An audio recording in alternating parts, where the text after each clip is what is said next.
ความผิดพลาดเล็กน้อยในการพิมพ์การเว้นวรรคหรือการใช้เครื่องหมายวรรคตอนอาจดูเป็นเรื่องไม่สำคัญในชีวิตประจำวันแต่ในโลกของธุรกิจการเมืองและวิทยาศาสตร์ข้อผิดพลาดเพียง1ตัวอักษรหรือเครื่องหมายเดียวนั้นก็สามารถสร้างความเสียหายมหาศาลได้ทั้งในแง่ของตัวเงินชื่อเสียงหรือแม้กระทั่งชีวิตมนุษย์ครับ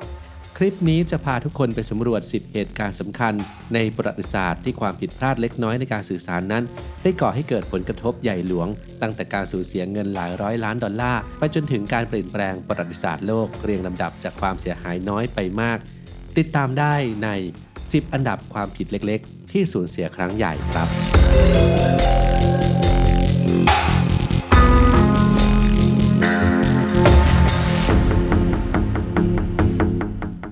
10. ตัวอักษร P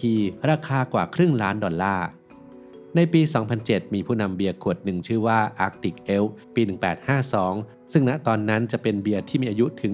155 ปีเป็นขวดที่ยังไม่เคยเปิดเบียร์ขวดนี้มีความพิเศษเนื่องจากถูกผลิตขึ้นสำหรับการเดินทางสำรวจขั้วโลกเหนือที่นำโดยเซอร์เอ็ดเวิร์ดเบลเชอร์ซึ่งก็ถือว่าเป็นหนึ่งในเบียร์ที่หายากที่สุดในโลกมาประมูลบน eBayแต่ว่าเกิดความผิดพลาดในการพิมพ์ชื่อบริษัทผู้ผลิตจาก Allsops เป็น Allsops ที่มีเพียงตัวอักษร P ที่หายไป1ตัวทำให้นักสะสมนั้นไม่สามารถค้นพบสินค้าชิ้นนี้ผ่านระบบการค้นหาได้ส่งผลให้มีผู้เสนอราคาเพียง2รายและขายได้เพียง$304 8 สัปดาห์ต่อมาผู้ซื้อได้นำเบียร์ขวดนี้กลับมาประมูลบน eBay อีกครั้งแต่ว่าคราวนี้เขาสะกดชื่อให้ถูกต้องพร้อมทั้งให้รายละเอียดเพิ่มเติมเกี่ยวกับประวัติศาสตร์อันน่าสนใจของเบียร์ขวดนี้ผลลัพธ์ก็คือมีผู้เสนอราคามากถึง157รายและเขาขายได้ในราคาสูงถึง$53,300 9. ตัว I สร้างความอับอายให้ประเทศในปี 2008 โรงกษาปณ์แห่งชาติชิลีได้ผลิตเหรียญ50เปโซจำนวน 1.5 ล้านเหรียญโดยที่มีข้อผิดพลาดสำคัญคือการสะกดชื่อประเทศเป็นชายแทนที่จะเป็นชิลีที่ถูกต้องความผิดพลาดนี้เกิดขึ้นบนด้านหลังของเหรียญซึ่งมีรูปของเบอร์นาร์โด โอ ฮิกกินส์ผู้ก่อตั้งประเทศชิลีที่น่าประหลาดใจยิ่งกว่าคือไม่มีใครรู้ถึงความผิดพลาดนี้เป็นเวลาเกือบ1ปีหลังจากที่เหรียญกว่า 1.5 ล้านเหรียญถูกนำออกไปใช้ในระบบแล้วซึ่งเมื่อสืบสาวราวเรื่องไปก็พบว่าต้นตอของสาเหตุนั้นก็คือการที่ช่างแม่พิมพ์เหรียญได้ทำหางตัว L ตกไปขณะที่ตัวช่างเองนั้นก็อ้างว่าก่อนที่จะนำไปผลิตจริงแบบตัวอย่างเหรียญดราฟต์แรกของเขานั้นก็ต้องผ่านตาคนในโรงงานกว่า80คนถ้าจะมีความผิดก็ควรจะผิดด้วยกันทั้งหมดเหตุการณ์นี้จึงนำไปสู่การปลดผู้อำนวยการโรงกษาปณ์และพนักงานหลายคนออกจากตำแหน่งสร้างความอับอายในระดับนานาชาติและก่อให้เกิดคำถามถึงความน่าเชื่อถือและความสามารถในการบริหารงานของภาครัฐ 8. เครื่องหมายจุลภาคราคา40ล้านเหรียญกฎหมายภาษีศุลกากรสหรัฐฉบับที่13ในปี 1872 มีข้อความที่ตั้งใจจะยกเว้นภาษีนำเข้าสำหรับผลไม้พืชต่างถิ่นเขตร้อนและกึ่งร้อนเพื่อการขยายพันธุ์โดยมีเจตนาให้ครอบคลุมเฉพาะพืชผลไม้ที่นำเข้ามาเพื่อการเพาะปลูกเท่านั้นอย่างไรก็ตามเกิดความผิดพลาดในการพิมพ์โดยเสมียนได้พิมพ์จุลภาคที่เราเรียกกันว่าคอมมาแทนญัตติพังที่เรามักเรียกกันว่าขีดกลางทำให้ข้อความกลายเป็นผลไม้คอมมาพืชซึ่งแยกเป็น2หมวดหมู่ที่แตกต่างกันความผิดพลาดนี้ส่งผลให้ผลไม้ทุกชนิดได้รับการยกเว้นภาษีไม่ว่าจะเป็นการนำเข้ามาเพื่อวัตถุประสงค์ใดก็ตามรัฐบาลสหรัฐจึงไม่สามารถเรียกเก็บภาษีจากผู้นำเข้าผลไม้ทั้งหมดจนกว่าสภาคองเกรสจะแก้ไขถ้อยคำในกฎหมายให้ถูกต้องความเสียหายทางการเงินที่เกิดขึ้นนั้นมีมูลค่าถึง$2 ล้านในสมัยนั้นซึ่งคิดเป็นประมาณ 1.3% ของรายได้จากภาษีศุลกากรทั้งหมดของประเทศซึ่งหากเทียบกับปัจจุบันนั้นมูลค่าจะสูงถึงประมาณ$40 ล้านสหรัฐเลยทีเดียวครับ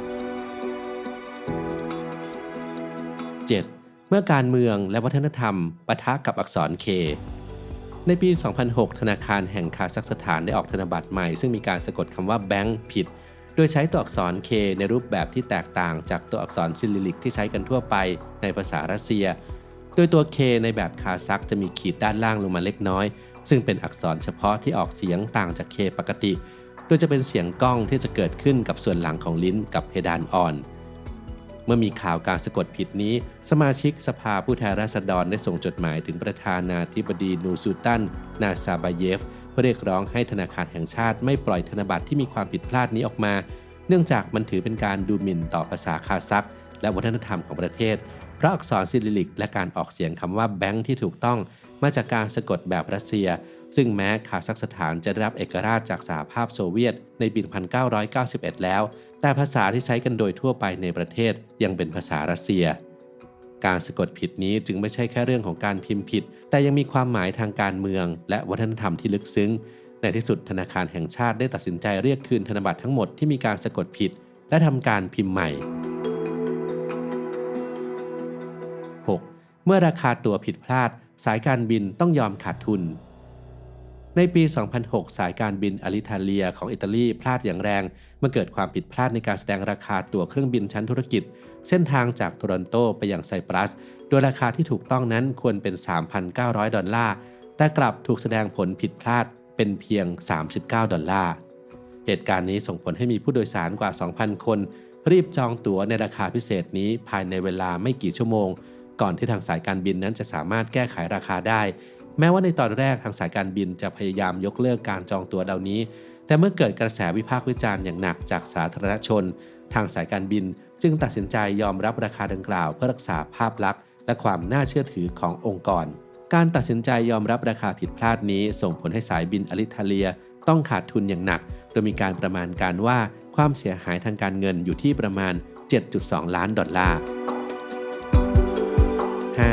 การคำนวณผิดที่เปลี่ยนโลก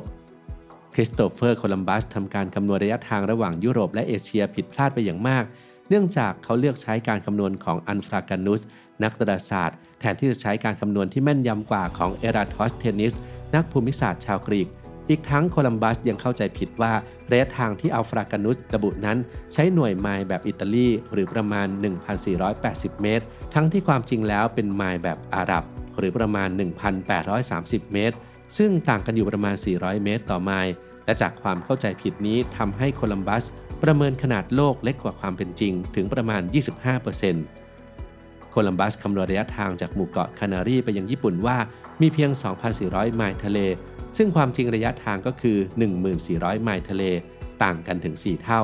ความผิดพลาดนี้ทำให้โคลัมบัสตัดสินใจเดินทางข้ามมหาสมุทรแอตแลนติกโดยคิดว่าจะถึงเอเชียได้ง่าย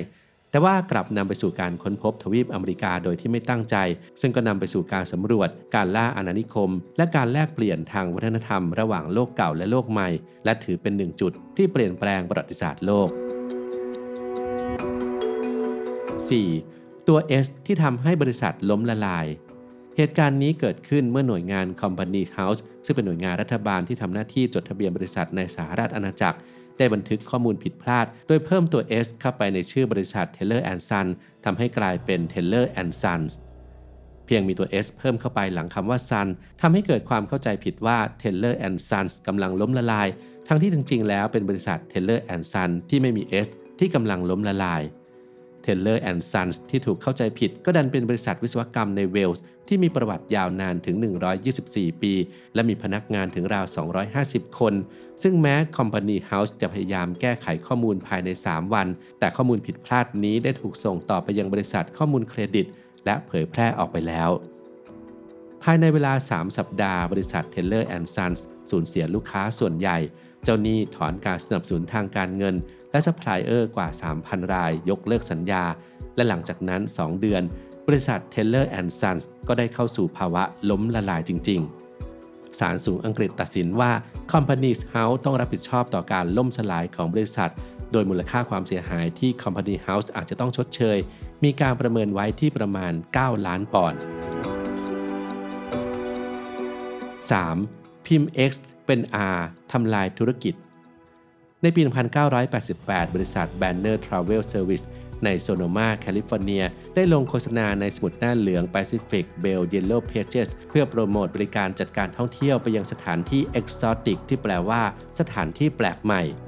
อย่างไรก็ตามในระหว่างกระบวนการผลิตเกิดความผิดพลาดในการพิมพ์โดยตัวอักษร X นั้นถูกแทนที่ด้วยตัว R ทำให้คำว่า Exotic กลายเป็น Eroticข้อผิดพลาดนี้ส่งผลกระทบอย่างรุนแรงต่อชื่อเสียงทางวิชาชีพของบริษัททำให้สูญเสียลูกค้าไปเกือบ 80% ผู้จัดพิมพ์สมุดหน้าเหลืองพยายามแก้ไขสถานการณ์โดยเสนอคืนค่าลงโฆษณาเดิมจำนวน$230อย่างไรก็ตามบริษัท Banner Travel Service ตัดสินใจฟ้องร้องผู้จัดพิมพ์ในข้อหาประมาทเลินเล่ออย่างร้ายแรง และพวกเขาชนะคดีโดยได้รับค่าเสียหายมากกว่า$19 ล้าน 2. ขีดกลางที่หายไปทำลายความฝันการสำรวจอวกาศเหตุการณ์ล้มเหลวของยาน Mariner 1 ในปี 1962 เป็นบทเรียนสำคัญในประวัติศาสตร์การสำรวจอวกาศของ NASA โดย Mariner 1 เป็นยานอวกาศลำแรกของโครงการ Mariner ของสหรัฐมีภารกิจบินผ่านดาวศุกร์เพื่อเก็บข้อมูลทางวิทยาศาสตร์ยานนั้นถูกปล่อยขึ้นสู่อวกาศเมื่อวันที่ 22 กรกฎาคม ปี 1962 จากแหลมคานาเวอรัลโดยใช้จรวด Atlas Argena แต่หลังจากปล่อยยานได้เพียง 293 วินาทีหรือประมาณ 5 นาทีเจ้าหน้าที่ควบคุมการบินสังเกตเห็นว่ายานนั้นเริ่มเบี่ยงเบนออกนอกเส้นทางเพราะระบบนำทางของยานทำงานผิดพลาดส่งผลให้ยานมีแนวโน้มจะตกลงในเส้นทางเดินเรือแอตแลนติกเหนือหรือพื้นที่ชุมชนเจ้าหน้าที่ความปลอดภัยจึงตัดสินใจส่งคำสั่งทำลายยานเพียง 6 วินาทีก่อนที่ยานจะแยกตัวออกจากจรวดส่งซึ่งหากช้ากว่านั้นจะไม่สามารถทำลายยานได้จากการสอบสวนในภายหลังก็พบว่าสาเหตุหลักนั้นเกิดจากข้อผิดพลาดในโค้ดคอมพิวเตอร์ที่ควบคุมการนำทางของยานโดยมีการตกหล่นของเครื่องหมาย overbar หรือขีดกลางในสมการนำทางที่เขียนด้วยมือซึ่งถูกนำไปใช้ในโปรแกรมคอมพิวเตอร์เครื่องหมายที่หายไปนี้ทำให้คอมพิวเตอร์แปลผลข้อมูลจากเรดาร์ผิดพลาดส่งผลให้ส่งคำสั่งแก้ไขเส้นทางที่ไม่ถูกต้องสร้างความเสียหายทางการเงินประมาณ $18.5 ล้านในขณะนั้นซึ่งคิดเป็นมูลค่าประมาณ$150 ล้านในปัจจุบันรวมไปถึงมีผลกระทบต่อความภาคภูมิใจของชาติในช่วงที่สหรัฐกำลังแข่งขันด้านอวกาศกับสหภาพโซเวียตซึ่งนักเขียนไซไฟอาร์เธอร์ ซีคลาร์กนั้นก็เรียกเหตุการณ์นี้ว่าเป็นขีดกลางที่แพงที่สุดในประวัติศาสตร์ 1. ความผิดพลาดที่ทำให้หุ้นดิ่งเหวเหตุการณ์นี้เกิดขึ้นกับบริษัท Mizuho Security ในเดือนธันวาคมปี 2005โดยเจ้าหน้าที่ของ Mizuho ตั้งใจจะขายหุ้นของบริษัท JCOM ในจำนวน 1 หุ้นในราคา 610,000 เยนแต่เกิดความผิดพลาดในการพิมพ์กลับกันโดยเขาส่งคำสั่งขาย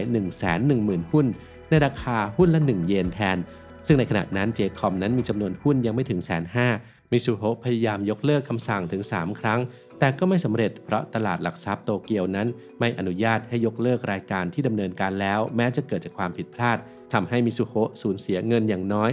$225 ล้านจากความผิดพลาดนี้และเพิ่มขึ้นเป็น$340 ล้านจากการฟ้องร้องในภายหลังไม่เพียงเท่านั้นความเคลื่อนไหวนี้ส่งผลกระทบต่อตลาดหุ้นดัชนี Nikkei 225 ลดลง 1.95% ในวันที่เกิดเหตุและเกิดความกังวลเกี่ยวกับความน่าเชื่อถือของระบบซื้อขายของตลาดหลักทรัพย์โตเกียวรัฐบาลญี่ปุ่นก็ออกมาตำหนิทั้งตลาดหลักทรัพย์โตเกียวและบริษัท Mizuho มีการสอบสวนโดยหน่วยงานกำกับดูแลทางการเงินของญี่ปุ่นขณะที่ Mizuho ก็ฟ้องร้องตลาดหลักทรัพย์โตเกียวเพื่อเรียกร้องค่าเสียหายที่พวกเขาไม่สามารถยกเลิกรายการที่ดำเนินการไปแล้วนำไปสู่เหตุการณ์ที่ประธานตลาดหลักทรัพย์โตเกียวพิจารณาลาออกจากตำแหน่งในเวลาต่อมา